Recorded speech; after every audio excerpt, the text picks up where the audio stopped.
please subscribe and don't forget to press the bell icon to get notified whenever we upload a new video. अब हम लोग study करने जा रहे हैं सेकेंडरी सेक्स ऑर्गन।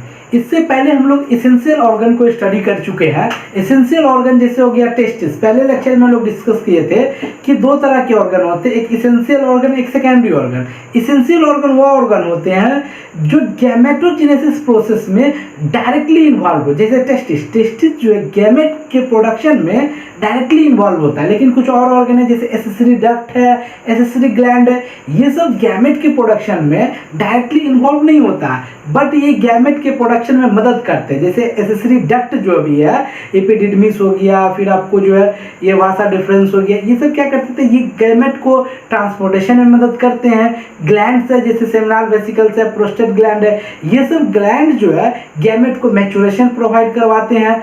तो जो गैमेट के प्रोडक्शन में डायरेक्टली इन्वॉल्व हो उसे हम लोग एसेंशियल ऑर्गन कहते हैं। जो गैमेट के प्रोडक्शन में डायरेक्टली इन्वॉल्व नहीं हो उसे हम लोग क्या कहते हैं, तो उसे हम लोग सेकेंडरी ऑर्गन कहते हैं। तो अब हम लोग स्टडी करने जा रहे हैं secondary sex organ. Secondary sex organ क्या होता है, the organ which are not directly involve in the gamete production, जो गैमेट के प्रोडक्शन में डायरेक्टली इन्वॉल्व नहीं हो, but it involve in storage, store करने में मदद करे, ट्रांसपोर्टेशन, डक्ट मदद करता है ट्रांसपोर्टेशन में, मैच्योरेशन, जो ग्लैंड रहता है, ग्लैंड अपना सिक्रेशन देके मैच्योरेशन में मदद करता है गैमेट के। यानी कि जो गैमेट के प्रोडक्शन में डायरेक्टली इन्वॉल्व हो एसेंशियल ऑर्गन, जो डायरेक्टली इन्वॉल्व ना हो मगर गैमेट के प्रोडक्शन में मदद करे, स्टोरेज में, ट्रांसपोर्टेशन में, मैच्योरेशन में मदद करे, उसे हम लोग सेकेंडरी सेक्स ऑर्गन कहते हैं। अब सेकेंडरी सेक्स ऑर्गन क्या है, epididymis, vas deferens, seminal vesicles, prostate gland, corpus gland और पेनिस। अब आप लोग कहिए कि एपिडिडमिस से पहले भी कुछ आता है, तो एपिडिडमिस से पहले जो आता है वो हो गया आपको रेटी टेस्टिस और वासा एफरेंसिया। यहाँ पे हम टेस्टिस का एक डायग्राम बनाए हैं, ये टेस्टिस का स्ट्रक्चर है। इसमें आपको जो दिख रहा है ये वाला टेस्टिस के ऊपर में जो एक स्ट्रक्चर दिख रहा है, ये आपको जो एपिडिडमिस है, ये क्या है, टेस्टिस के ऊपर का जो स्ट्रक्चर है ये एपिडिडमिस है। और ये विजुअली जब हम लोग देखेंगे तो टेस्टिस के बाहर एपिडिडमिस ही दिखता है, लेकिन इसके अंदर भी कुछ स्ट्रक्चर होते हैं जो आपको यहाँ पर से नहीं दिखेंगे, वो फिर टेस्टिस का टीएस निकाल के देखेंगे तो दिखेगा कि जैसे होता है रेटी टेस्टिस होता है, और रेटी टेस्टिस के बाद जो है वासा एफरेंसिया। दो चीज होता है इससे पहले, बस एपिडिडमिस से पहले, कि अगर वो एग्जाम में कभी कभी पूछता है कि वो जो पैटर्न बताइए स्पर्म फ्लो का, तो फ्लो चार्ट में सबसे पहले आपको बोलना है रेटी टेस्टिस। रेटी टेस्टिस के बाद जो आता है आपको वो वासा एफरेंसिया, वासा एफरेंसिया के बाद एपिडिडमिस, वासा एफरेंसिया के बाद एपिडिडमिस और एपिडिडमिस के बाद जो आपको आएगा वास डिफरेंसिया, फिर इजैकुलेटरी डक्ट, हाँ उसके बाद जो यूरेथ्रा, उसके बाद क्या हो गया, यूरेथ्रा हो गया।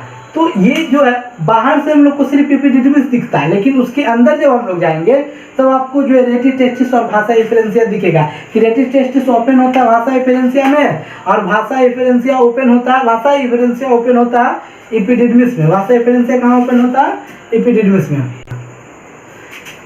रेटी टेस्टिस के बाद वासा एफरेंसिया, वासा एफरेंसिया के बाद एपिडिडमिस, एपिडिडमिस के बाद आता है वासा डिफरेंसिया, वासा डिफरेंसिया के बाद इजैकुलेटरी डक्ट और लास्ट में यूरेथ्रा। तो जो इनसाइड में होता है बस दो ही होता है, एक रेटी टेस्टिस, एक वासा एफरेंसिया। वहाँ के बाद जो है ना, वहाँ से जब सेमिनिफेरस ट्यूब्यूल से निकलेगा सबसे पहले रेटी टेस्टिस होते हुए वासा एफरेंसिया होते हुए एपिडिडमिस में आएगा। तो एपिडिडमिस को अब हम लोग डिस्कस करने जा रहे हैं कि व्हाट इज एपिडिडमिस। तो एपिडिडमिस के बारे में जैसे हो गया कि 7 to 12 metre long highly convoluted tubules attached to the testis. ये कन्वोल्यूटेड ट्यूब्यूल्स है, कन्वोल्यूटेड मतलब इस तरह से कि हाईली कन्वोल्यूटेड ट्यूब्यूल्स है, और इसका लेंथ जो है 7 से लेके 12 मीटर जो है होता है। हाईली कन्वोल्यूटेड ट्यूब्यूल्स जो टेस्टिस के जस्ट ऊपर में एक लूप बनाता है, जिसे हम लोग एपिडिडमिस कहते हैं। एपिडिडमिस का काम क्या क्या है, पहली बात कि it is a site for the temporary storage of the spermatozoa, यानी कि स्पर्म। जब स्पर्म आपका सेमिनिफेरस ट्यूब्यूल्स में बनेगा, सेमिनिफेरस ट्यूब्यूल्स में स्पर्म बनने के बाद रेटी टेस्टिस और वासा एफरेंसिया से होते हुए जब एपिडिडमिस में आएगा, ये पूरा एपिडिडमिस है, तो एपिडिडमिस में जो स्पर्म जो है यहाँ पे वो टेम्पोररी स्टोर होगा। एपिडिडमिस में स्पर्म क्या होता है, टेम्पोररी स्टोर होता है। अब यहाँ पे टेम्पोररी क्यों स्टोर होता है, तो it is a site for maturity and motility of the sperm.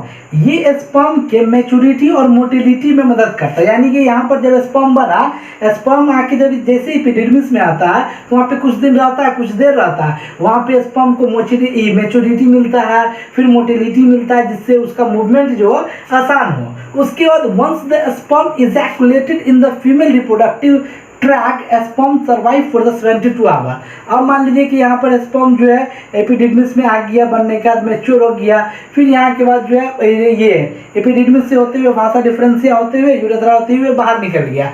तो जब फीमेल रिप्रोडक्टिव ट्रैक्ट में स्पर्म जाता है तो वो स्पर्म कितनी घंटे के लिए अवेलेबल होता है, तो 72 आवर्स के लिए स्पर्म जो अवेलेबल होता है। यानी कि एक बार फीमेल रिप्रोडक्टिव ट्रैक्ट में स्पर्म चला गया तब वहाँ पे 72 आवर तक वो एलाइव रहेगा। उसके बाद स्पर्म क्या होगा, वो डेड कर जाएगा। यानी कि स्पर्म फीमेल रिप्रोडक्टिव ट्रैक में जाने के बाद 72 आवर्स के दौरान वो ओवम को खोजेगा। अगर ओवम मिल गया तो फर्टिलाइजेशन हो गया, अगर ओवम नहीं मिला तो फर्टिलाइजेशन नहीं होगा और 72 आवर के बाद स्पर्म क्या होगा, डेड कर जाएगा। उसके बाद आगे पढ़ते हैं कि sperm produce in the seminiferous tubules are poured into the beginning of the epididymis. यानी कि यहाँ पे टेस्टिस के अंदर पहले भी पढ़ चुके हैं कि सेमिनिफेरस ट्यूब्यूल्स होता है जिसके अंदर मेल जर्म सेल और सर्टोली सेल। तो मेल जर्म सेल में स्पर्म जब बनता है तो वो स्पर्म जो है आपको कहाँ चला जाता है, एपिडिडमिस में चल जाता है, रेटिस, टेस्टिस और भाषा इफेरेंसिया होते हुए।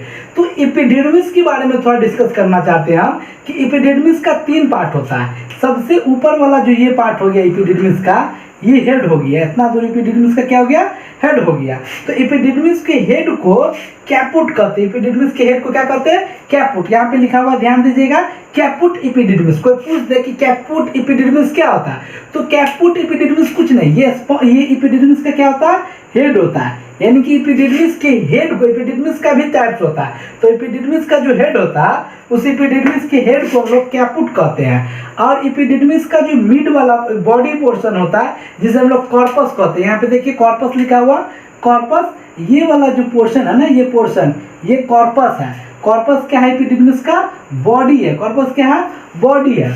उसके बाद सबसे नीचे वाला जो पोर्शन है ना एपिडिडमिस का, ये जिसके बाद जो जस्ट बाद भाषा डिफरेंशिया, जो वास डिफरेंस जो है शुरू होता है, जिसे हम लोग कॉडा एपिडिडमिस कहते हैं। ये क्या होता है, cauda epididymis, it is a tail of the epididymis. यानी कि सिंपल है भाई मेरे कि एपिडिडमिस का 3 पार्ट, पहला head, body, tail, head, body, tail. Head को कैपुट, हेड को कैपुट, हेड को कैपुट, बॉडी को कॉर्पस और टेल को कॉडा।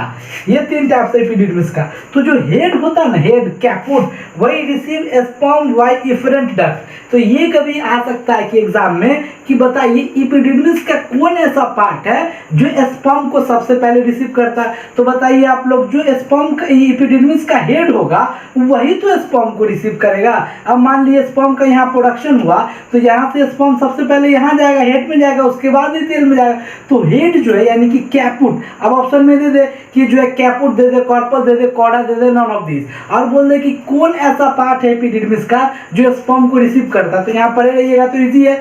तो कैपुट पोर्शन जो है ना, जो हेड है एपिडिडमिस का, वही स्पर्म को रिसीव करता है। और उसके बाद sperm can remain alive in the cauda epididymis up to 1 month. अब सपोज कीजिए कि एक बार एपिडिडमिस में जो है ये स्पर्म चला गया, तो स्पर्म जो है कैपुट में गया, कॉर्पस में गया और लास्ट में कोडा में पहुंचा। तो अगर किसी कारण बस कोडा में स्पर्म जो है रहता है, अगर कोडा में स्पर्म रहता है मैच्योरिटी के लिए, तो एलाइव रहेगा कब तक, 1 मंथ तक जो है एलाइव रहता है कॉडा एपिडिडमिस में। 1 मंथ के बाद जो है डिजेनरेट कर जाता है, मर जाता है। लेकिन कॉडा एपिडिडमिस में जो है स्पर्म 1 मंथ तक ये एलाइव रह सकता है, इस सब में नहीं, लेकिन उसके चल में जो ना एपिडिडमिस के रहता है। बस आपको एक ही बात याद रखना है कि कॉडा एपिडिडमिस में जो है ऑब्जेक्टिव के लिए कि कॉडा एपिडिडमिस में स्पर्म 1 मंथ तक एलाइव रह सकता है, और कैपुट जो है, जो हेड पोर्शन है, जो स्पर्म को सेमिनिफेरस ट्यूब्यूल से सबसे पहले रिसीव करता है।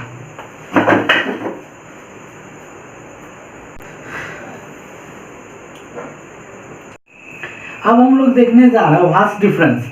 एपिडिडमिस के बाद जो है वास्ट डिफरेंस शुरू होता है। जैसे suppose this is a testis, testis के ऊपर में ये जो है एपिडिडमिस, एपिडिडमिस के जस्ट नीचे से जो आपका वास्ट डिफरेंस स्टार्ट होता है।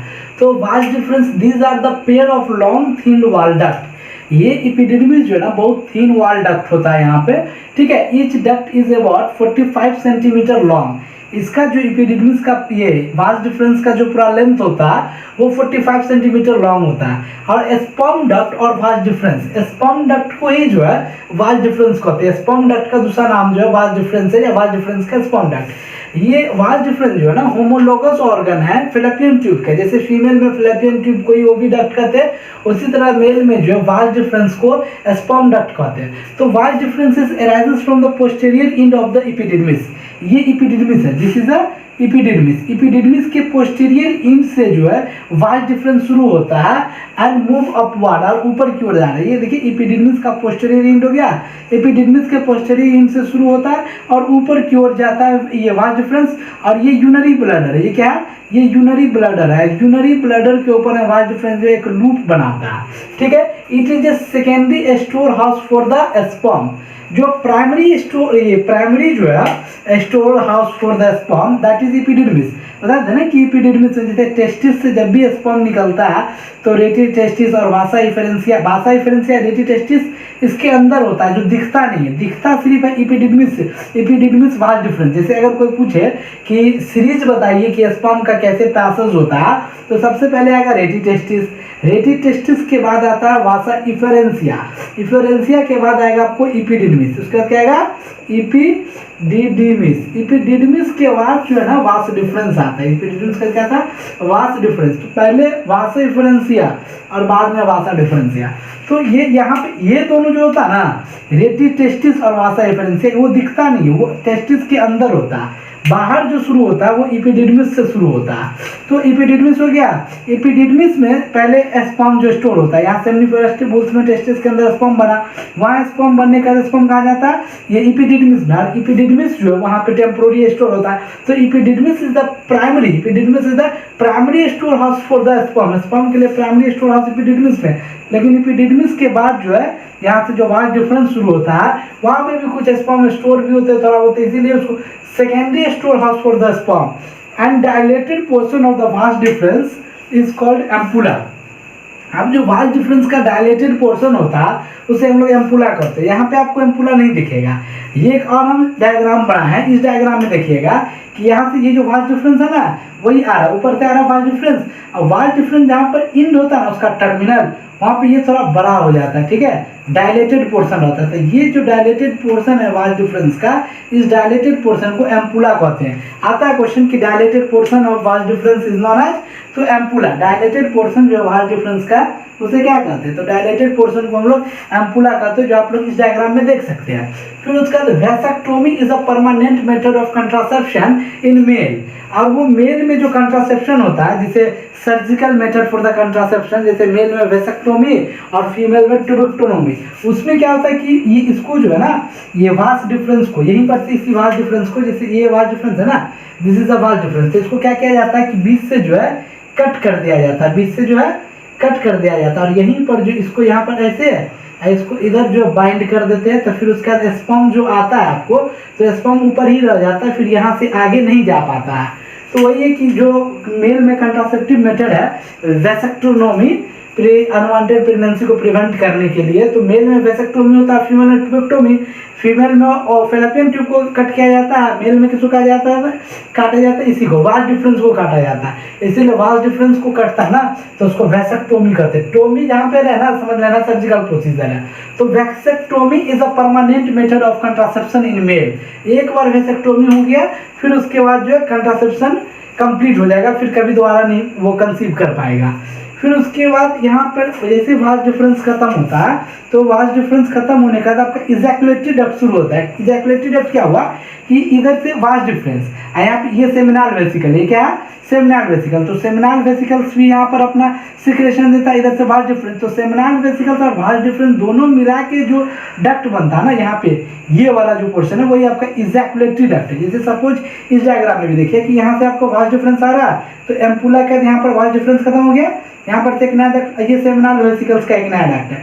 तो यहाँ पे मिला के यहाँ पे देख रहे हैं लिखा भी हुआ इजैकुलेटरी डक्ट। तो इजैकुलेटरी डक्ट बनता है किसके किसके डक्ट की मदद से, तो वास डिफरेंस के और सेमिनल वेसिकल्स की, यानी कि vas deferens plus duct of seminal vesicles. ये सेमिनल वेसिकल्स का डक्ट यहाँ पे देखते हैं, सेमिनल वेसिकल्स का ये डक्ट है ना, और यहाँ पर ये वास्ट डिफरेंस। तो वास्ट डिफरेंस सेमिनल डक्ट का दोनों जो मिल जाता है एक नया डक्ट बनाता है जिसे हम लोग इजैकुलेटरी डक्ट कहते हैं। Ejaculatory duct is a pair of a small duct. ये छोटा होता है, कुछ ही दूर में होता है, 2 सेंटीमीटर का होता है। Found on the other side of the urinary bladder, urinary bladder के अदर साइड में बनता है, ठीक है। और फिर उसके बाद बाय द फ्यूजन ऑफ, यही लाइन इंपॉर्टेंट है इसमें कि by the fusion of vast difference and the duct of from the seminal vesicles. ऊपर से देखिए, ऊपर से ये आ रहा वास्ट डिफरेंस, और इधर से ये जो सेमिनल वेसिकल्स है, तो सेमिनल वेसिकल्स का डक्ट ये सेमिनल वेसिकल्स का है, और सेमिनल वेसिकल्स का डक्ट ये हो गया वास्ट डिफरेंस, ये हो गया वास्ट डिफरेंस, ये हो गया सेमिनल वेसिकल्स। तो वास्ट डिफरेंस और सेमिनल वेसिकल्स का दोनों मिल के जो एक नया डक्ट बनाता है ना, उसे ही हम लोग इजैकुलेटरी डक्ट कहते हैं, ठीक है। अब it passes through the prostate gland, और यहाँ पे अब ये इजैकुलेटरी डक्ट है, इजैकुलेटरी डक्ट यहाँ पर, और यहाँ पे प्रोस्टेट ग्लैंड रहता है। यहाँ पे ये देख रहे हैं, ये प्रोस्टेट ग्लैंड बना हुआ है इस डायग्राम में। तो यहाँ पे आपको प्रोस्टेट ग्लैंड होता है, तो प्रोस्टेट ग्लैंड से होते हुए जो है आपको ये पास होता है, it passes through the prostate gland and opens into the urethra. अब प्रोस्टेट ग्लैंड से पास होते हुए यूरेथ्रा में जाके ओपन्स होता है। अब यहाँ से जो आपको यूरेथ्रा शुरू है, ठीक है। फिर उसके बाद आप यूरेथ्रा के बारे में देखना कि यूरेथ्रा क्या था। इट इज अ नैरो, ये एक नैरो ट्यूब होता है। यहाँ पे यूरेथ्रा 18 से 20 सेंटीमीटर इसका लेंथ होता है। Long passage that start at the base of the urinary bladder, ठीक है। यूरिनरी ब्लडर के बेस से शुरू होता है, यहाँ पे यूरिनरी ब्लडर है, यूरिनरी ब्लडर के बेस से इजैकुलेटरी डक्ट के बाद जो आपको शुरू होता है ये urethra. It opens at the tip of the penis as a urogenital aperture. Urogenital aperture, अब यूरेथ्रा यहाँ पे ओपन हो रहा है ना, तो इस ओपनिंग को जो है यूरोजेनाइटल एपर्चर कहते हैं। It is a common passage for the both semen as well as urine. तो ये यूरेथ्रा जो ये urethra is a common passage for both semen as well as urine. इसी यूरेथ्रा से जो है सीमेन भी आता है और यूरिन भी आता है। But in case of female have two separate part to receive sperm as well as for urination. मतलब कि फीमेल में 2 अलग अलग एपर्चर होते हैं, एक स्पर्म को रिसीव करने के लिए और एक जो है यूरिनेशन के लिए। But male have only one common passage that is urethra for the urine as well as sperm. उसके बाद जो है कि ये डक्ट के बारे में, डक्ट का मेन आपको सिर्फ ये याद रखना कि वो असेंडिंग और ये कि किस तरह से जो टेस्टिस से बाहर स्पर्म आता है उसका ऑर्डर क्या है। तो सबसे पहले रेटी टेस्टिस में स्पर्म आता है, ठीक है, ये सेमिनिफेरस ट्यूबुल से बनने का। रेटी टेस्टिस का भाषा इफेरेंसिया, भाषा इफेरेंसिया के बाद जो पोर्शन हम लोग को दिखता है एपिडिडमिस, एपिडिडमिस का वास्ट डिफरेंस, वास्ट डिफरेंस के बाद आता है इजैकुलेटरी डक्ट। वास्ट डिफरेंस का क्या आता है, इजैकुलेटरी डक्ट। इजैकुलेटरी डक्ट के बाद जो है यूरेथ्रा। बस यही ऑर्डर याद रखना है कि इस तरह से होता है कि स्पर्म का पैसेज जो होता है पाथ यही होता है। बस इसको समझ लिए, बस हो गया। और यहाँ पे अब जो है कि एसेसरी ग्लैंड जो है, एसेसरी ग्लैंड के बारे में हम लोग स्टडी करने जा रहे हैं कि 3 एसेसरी ग्लैंड होता है, a pair of seminal vesicles, prostate gland and a pair of corpus gland. तो सेमिनल वेसिकल्स और कॉर्पस ग्लैंड जिसको बर्बुलेथरल ग्लैंड भी कहते हैं, ये दोनों जो है ना पेयर में होता है। बट ये जो प्रोस्टेट ग्लैंड है वो सिंगल होता है, उसका पेयर नहीं होता। जैसे इस डायग्राम में जो है यहाँ पे देखिएगा, ये आपको सेमिनल वेसिकल्स हो गया, ये प्रोस्टेट ग्लैंड हो गया, यहीं पर जो है नीचे में इधर कॉर्पस ग्लैंड होता है जिसे हम लोग बर्बुलेथरल ग्लैंड भी कहते हैं।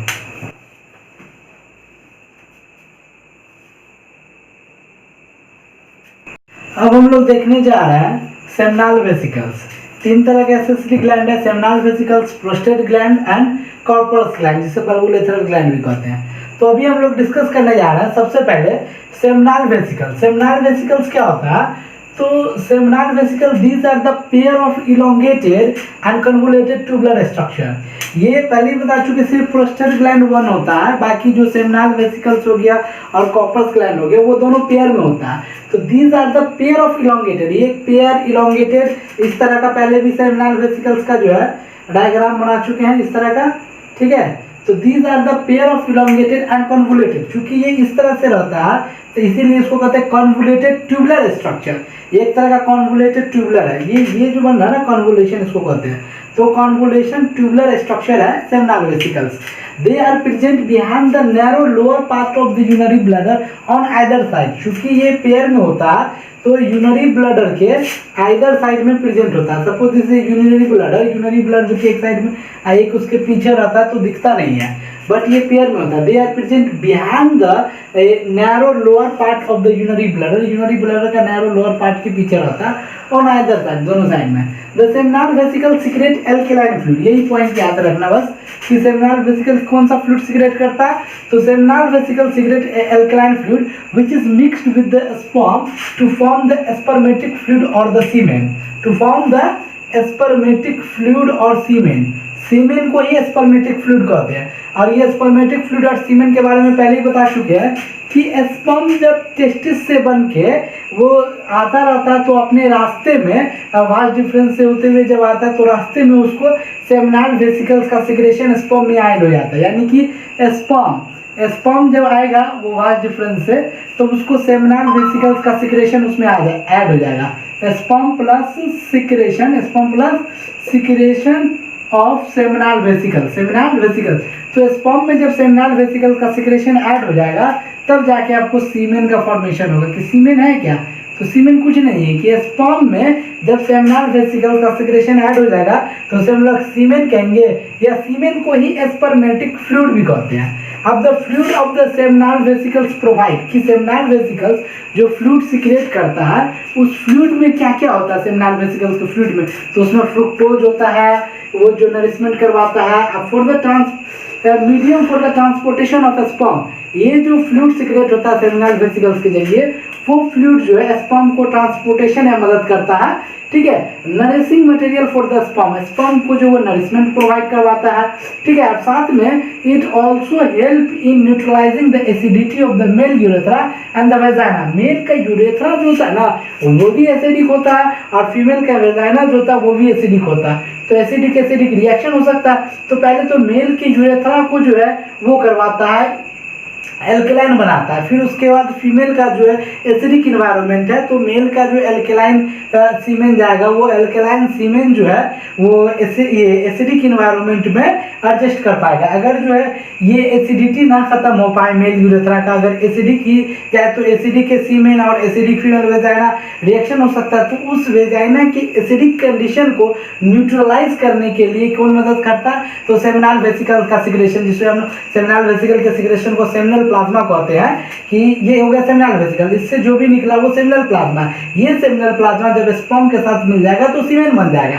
अब ये सीमेन जो है वो एल्कलाइन होगा। पहले यूरेथ्रा जो है यूरेथ्रा एसिडिक होता है, तो उस एसिडिक इन्वायरमेंट में जो है ये सीमेन क्या होता है, चूंकि उसमें सेमिनल प्लाज्मा ऐड हो गया तो वो एल्कलाइन हो जाता है। अब ये एल्कलाइन और फीमेल का वेजाइना जो वो भी एसिडिक है, तो ये एल्कलाइन उस एसिडिक मीडियम को भी न्यूट्रलाइज करता है। मोटा मोटी क्या हो गया नटसेल में कि it also help in neutralizing the acidic of the male urethra and the vagina. Male urethra को भी एसिडिटी को ये न्यूट्रलाइज करने में मदद करता है और साथ में वेजाइना की एसिडिटी को भी न्यूट्रलाइज करता है। Seminal vesicle secret and alkaline viscous fluid. ये जो फ्लूइड सीक्रेट होता है सेमिनल वेसिकल से वो थोड़ा विस्कस होता है, उसमें विस्कोसिटी होता है। और उसमें क्या क्या कंटेंट होता है, that content fructose, prostaglandin and clotting factor. तीन चीज होता है मेन उसमें कि सेमिनल वेसिकल से जो भी चीज निकलेगा सिक्रेट होगा तो उसके सेमिनल प्लाज्मा में जो सिक्रेट होगा उस पूरे फ्लूइड को कहेंगे सेमिनल प्लाज्मा।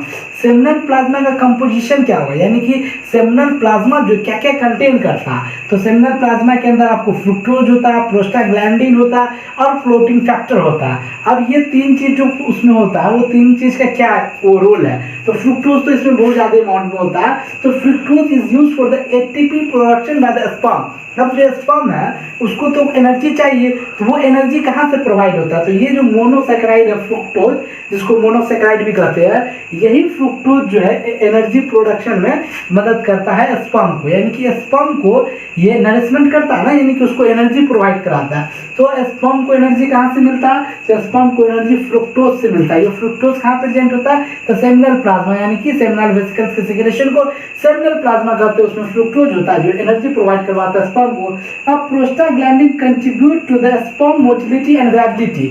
अब इसमें जो है प्रोस्टाग्लैंडिन भी होता है, यानी कि सेमिनल वेसिकल्स का जो सिक्रेशन है उसमें 3 कंपोनेंट होता है, फ्रुक्टोज, प्रोस्टाग्लैंडिन। तो फ्रुक्टोज जो है एनर्जी प्रोवाइड करा दिया, और प्रोस्टाग्लैंडिन क्या करवाता है, तो प्रोस्टाग्लैंडिन स्पर्म को मोटिलिटी प्रोवाइड कराता है। मोटिलिटी मतलब मूवमेंट, यानी कि ये जो है प्रोस्टाग्लैंडिन स्पर्म को मूवमेंट में जो है मदद करेगा, स्पर्म को मोटाइल बनाएगा। और साथ में विएबिलिटी, विएबिलिटी मतलब कितना दिन जिंदा रहता है, तो स्पर्म के विएबिलिटी को, मोटिलिटी को कौन बढ़ाता है, तो प्रोस्टाग्लैंडिन। और फ्रुक्टोज क्या करता है, तो फ्रुक्टोज एनर्जी प्रोवाइड कराता है। और लास्ट में जो क्लोटिंग फैक्टर है, clotting factor help the semen to coagulate after ejaculation.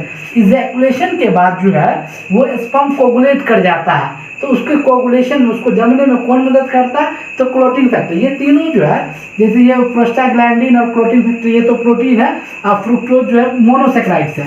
तो ये फ्रुक्टोज, प्रोस्टाग्लैंडिन और क्लोटिंग फैक्टर, ये 3 ऐसा कंपोनेंट है जो सेमिनल वेसिकल्स के सिक्रेशन में प्रेजेंट होता है। और सेमिनल वेसिकल्स के सिक्रेशन को हम लोग सेमिनल प्लाज्मा भी कहते हैं। सेमिनल वेसिकल्स के सिक्रेशन को क्या कहते हैं, the secretion of the seminal vesicles is called seminal plasma. Seminal vesicles के सिक्रेशन को हम लोग सेमिनल प्लाज्मा कहते हैं। और सेमिनल प्लाज्मा के अंदर 3 कंपोनेंट होता है, fructose, prostaglandin and clotting factor. Fructose जो है उसको एनर्जी प्रोवाइड करवाता है, प्रोस्टाग्लैंडिन जो है उसको स्पर्म को जो है ये मोटिलिटी प्रोवाइड कराता है, यानी कि मूवमेंट में मोबाइल बनाता है ज़्यादा, और विएबिलिटी भी प्रोवाइड कराता है, यानी कि स्पर्म को ज़्यादा दिन जिंदा रखता है। और ये जो क्लोटिंग फैक्टर है ये स्पर्म को कोगुलेट करने में मदद करता है, यानी कि जैसे इजैकुलेशन होगा, इजैकुलेशन के बाद जो स्पर्म कोगुलेट कर जाता है तो उसके कोगुलेशन में कौन मदद करता है, clotting factor. And the fluid secreted by the seminal vesicle normally constitutes about 60 to 70% of the volume of the semen. अब सीमेन के अंदर सबसे ज्यादा किसका कंट्रीब्यूशन होता है, तो सीमेन के अंदर सबसे ज्यादा कंट्रीब्यूशन आपको ये सेमिनल प्लाज्मा का होता है। एक्चुअली हम पहले भी बता चुके हैं कि बार बार बता रहे हैं कि स्पर्म में और भी जितना स्पर्म जो है, स्पर्म में जो भी ग्लैंड सब का सिक्रेशन मिलता है, सेकेंडरी ग्लैंड सब है ना, 3 ग्लैंड, एक है आपको सेमिनल वेसिकल्स, फिर हो गया prostate gland, seminal vesicles, prostate gland, फिर उसके बाद जो कॉर्पस ग्लैंड जिसको हम बर्बुलेसर ग्लैंड भी कहते हैं।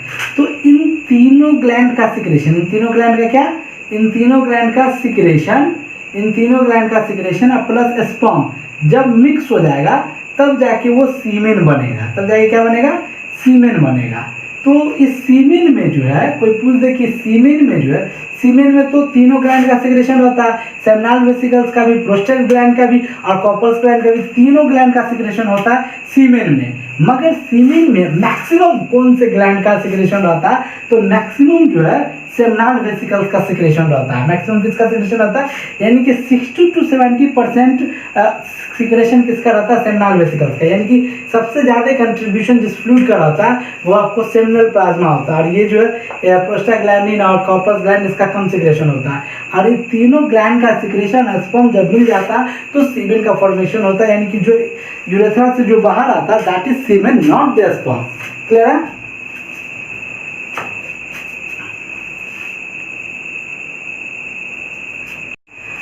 अब हम लोग डिस्कस करने जा रहे हैं ये प्रोस्टेट ग्लैंड एंड बल्बुलेथरल ग्लैंड, जिसे हम लोग कॉर्पस ग्लैंड भी कहते हैं। ठीक है, इससे पहले हम लोग देख चुके हैं सेमिनल वेसिकल्स। अब हम लोग पढ़ने जा रहे हैं प्रोस्टेट ग्लैंड। तो प्रोस्टेट ग्लैंड के बारे में क्या है कि it is situated inferior to the urinary bladder surround the prostatic urethra. ठीक है, कि ये जो है प्रोस्टेट ग्लैंड जो है situated inferior to the urinary bladder, urinary bladder के इंफीरियर में, यानी कि यूरिनरी ब्लैडर के जस्ट नीचे में। कि ये डायग्राम तो दिखा चुके हैं पहले भी कि ये यूरिनरी ब्लैडर, तो यूरिनरी ब्लैडर के यहाँ पर जो है नीचे में इंफीरियर में, कि जो situated inferior to the urinary bladder, urinary bladder के इंफीरियर में and surround the prostatic urethra. और ये यूरेथ्रा का जो 3 पार्ट होता है, तो सबसे पहला वाला जो प्रोस्टेटिक यूरेथ्रा, तो उसको भी ये सराउंड करता है। ठीक है, सराउंड द प्रोस्टेटिक यूरेथ्रा। ठीक है, ये uh prostate gland slowly increases in size from birth to puberty. यानी कि क्या हो गया कि बर्थ के बाद से ही जो है प्रोस्टेट ग्लैंड का साइज जो बढ़ता रहता है, बर्थ के बाद ही प्रोस्टेट ग्लैंड का साइज बढ़ता रहता है और पुबर्टी आने तक यानी कि जवानी आने तक, मैच्योरिटी आने तक प्रोस्टेट ग्लैंड का साइज जो है इसका बढ़ता रहेगा। ठीक है, प्रोस्टेट ग्लैंड इज सिंगल। आप बता चुके कि प्रोस्टेट ग्लैंड एक सिंगल होता है, यानी कि आपको bulbourethral gland and seminal vesicles pair में मिलेंगे, बट प्रोस्टेट ग्लैंड क्या होता है, सिंगल। नट शेप का होता है, इसका जो शेप होगा वो नट शेप का होगा, nut shape gland. And the size of a golf ball, golf ball जो देखते हैं, गल्फ बॉल का इसका जो साइज के बराबर होगा। बीपीएच क्या होता है, बिनिंग प्रोस्टेट हाइपरप्लेजिया। ये हाइपरप्लेजिया मतलब कहीं पे भी हाइपरप्लेजिया टर्म उसका मतलब होता है इनलार्जमेंट ऑफ सेल। हाइपरप्लेजिया मतलब क्या होता है, इनलार्जमेंट ऑफ द सेल। तो बिनिंग प्रोस्टेट हाइपरप्लेजिया यानी कि बीपीएच जो है क्या, enlargement of the prostate gland in advantage या एडवांस एज या ओल्ड एज। ओल्ड एज में क्या होता है कि प्रोस्टेट ग्लैंड का साइज जो है ना बढ़ जाता है, तो प्रोस्टेट ग्लैंड का साइज बढ़ जाने के कारण जो यूरिनेशन में भी प्रॉब्लम होता है और जो वो स्पर्म के रिलीज होने में भी प्रॉब्लम होता है। तो ओल्ड एज में अक्सर जो है ये प्रोस्टेट ग्लैंड का साइज बढ़ जाता है, जिसे हम लोग पीपीएच कहते हैं। तो फिर वो प्रोस्टेट ग्लैंड को जो सर्जिकल ऑपरेशन करके प्रोस्टेक्टोमी, पहले ही बता चुके कि टोमी जहाँ पे है ना, टेक्टोमी मतलब आपको सर्जिकल ऑपरेशन का बात हो रहा है। तो प्रोस्टेक्टोमी क्या होता है कि surgical removal of the prostate gland. अब प्रोस्टेट ग्लैंड का साइज बढ़ गया, यूरिनेशन में प्रॉब्लम हो रहा, तो जिसकी वजह से क्या होता है कि प्रोस्टेट ग्लैंड को जो सर्जिकली जो है रिमूव कर दिया जाता है, जिस प्रोसेस को ऑपरेशन प्रोसीजर को हम लोग प्रोस्टेक्टोमी कहते हैं। Prostatic secretion make up to 20 to 25% of the volume of the semen. Volume of semen, semen के वॉल्यूम का जो है 20 to 25% जो है क्या होता है, प्रोस्टेटिक सिक्रेशन होता है। यानी कि प्रोस्टेट ग्लैंड पहले बता चुके हैं ना कि जैसे कि 60 to 70% जो है वो आपका सेमिनल वेसिकल्स का सिक्रेशन होता है। सीमेन में 3 चीज का सिक्रेशन होता है, seminal vesicle, prostate gland, bulbourethral gland. तो सेमिनल वेसिकल का सिक्रेशन 60 to 70% होता है, लेकिन जो है इसका प्रोस्टेट ग्लैंड का 20 to 25% जो है ये प्रोस्टेट ग्लैंड का सिक्रेशन होता है। इसके बात हो रहा है वॉल्यूम के मात्रा में। ठीक है, अब ये contribute to the sperm motility and viability, और ये प्रोस्टेट ग्लैंड का सिक्रेशन भी जो है स्पर्म के मोटिलिटी को प्रोवाइड करता है, वायबिलिटी मतलब उसके लाइफ स्पैन को ही बढ़ाता है। इट्स फंक्शन, इसका फंक्शन क्या है, तो its function is to secrete a thin milky alkaline fluid that increases the sperm motility। अब ये जो है बल्बुलेटरल ग्लैंड, ये प्रोस्टेट ग्लैंड, तो प्रोस्टेट ग्लैंड किस तरह का सिक्रेशन सिक्रेट करता है, तो थीन मिल्की एल्केलाइन फ्लूइड। एल्केलाइन तो होता ही है तीनों का, तो जो एल्केलाइन फ्लूइड होता है लेकिन मिल्की टाइप में होता है, तो थीन मिल्की, पतला मिल्की एल्केलाइन फ्लूइड होगा, that increases the sperm motility. यही जो है फ्लूइड जो है, मिल्की फ्लूइड जो है स्पर्म के मोटिलिटी को बढ़ा देता है। अब लास्ट टॉपिक है कि बल्बुलेटरल ग्लैंड और कॉर्पस ग्लैंड। तो बल्बुलेटरल ग्लैंड क्या है, तो these are the 2 small bodies about the size of pea. ये बल्बुलेटरल ग्लैंड का साइज जो है ना बहुत छोटा साइज होता है, पी के साइज का होता है। 2 स्मॉल बॉडीज, एक छोटा सा बॉडीज जो है दिखेगा आपको, जिसको हम लोग बल्बुलेटरल ग्लैंड कहते हैं। Situated on other side of the urethra, और यूरेथ्रा के अदर साइड में ये सिचुएटेड होता है। Secrete an alkaline mucus fluid, ये भी कौन सा सिक्रेट करता है fluid, alkaline mucus fluid which is added to the semen। अब क्या कि it's help in lubrication as well as neutralizing the acidity of the male urethra. ये जो है लुब्रिकेशन प्रोवाइड करवाता है और साथ में जो है मेल यूरेथ्रा की एसिडिटी को भी जो है न्यूट्रलाइज कराता है, क्योंकि एल्कालाइन सिक्रेशन है। बस इसमें जो है तीनों ग्लैंड का जो है ये देखना है कि जैसे सेमिनल वेसिकल्स है वो जो फ्रुक्टोज वगैरह जो सिक्रेट करता है, जो एनर्जी प्रोवाइड करवाता है, और ये प्रोस्टेट ग्लैंड और बल्बुलेटरल ग्लैंड दोनों जो है ये लुब्रिकेशन में मदद करता है। फिर इसका जो है मोटिलिटी प्रोवाइड कराता है, जिसके कारण जो है स्पर्म का जो मूवमेंट आसान होता है।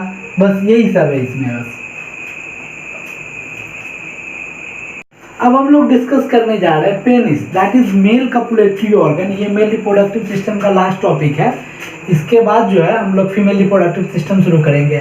तो पेनिस जो हो गया मेल कपुलेटरी ऑर्गन, ये क्या होता है, तो penis contain urethra and passage for the ejaculation of the semen and excretion of the urine. यानी कि पेनिस के अंदर ही, पेनिस का जो स्ट्रक्चर है हम लोग पहले भी देख चुके हैं कि पेनिस के इनसाइड जो है इसमें यूरेथ्रा होता है। पेनिस के अंदर क्या होता है, यूरेथ्रा होता है। ये यूरेथ्रा जो है common passage for both the semen as well as urine. Urination के लिए यूरिन भी यूरेथ्रा से आता है, और जो है सीमेन भी इसी यूरेथ्रा से आता है। तो ये पेनिस हो गया, पेनिस के अंदर यूरेथ्रा होता है। The tip of the penis called glans penis. ये जो टिप है पेनिस का, ये जो टिप है, जिस टिप को हम लोग ग्लैंस पेनिस कहते हैं। The tip of the penis is called glans penis. Glans penis इसको कहते हैं। Highly sensitive and slightly swollen, ये स्लाइटली सोलेन पोर्शन है और जो है ये हाईली सेंसिटिव रीजन होता है पेनिस का।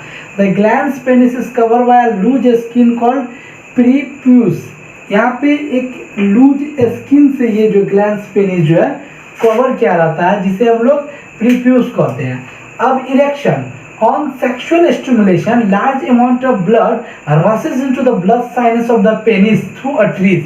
अब पेनिस के अंदर जो है बहुत सारा जो है ब्लड साइनसस जो होता है प्रेजेंट होता है। पेनिस के अंदर क्या होता है, बहुत ब्लड साइनसस प्रेजेंट होता है। तो इससे क्या होता है कि जैसे सेक्सुअल स्टिमुलेशन आता है तो आर्टरीज के जरिए जो है इस साइनसस में जो है ब्लड भर जाता है। इस साइनसस में क्या होता है, ब्लड भर जाता है। तो जैसे ब्लड भरता है इस साइनसस में, तो क्या होता है, on sexual stimulation large amount of blood rushes into the sinuses. इसके साइनसस में जो है सेक्सुअल स्टिमुलेशन से ब्लड रस कर जाता है, यानी कि ब्लड भर जाता है। And it causes expansion of this sinus result in the enlargement of the penis.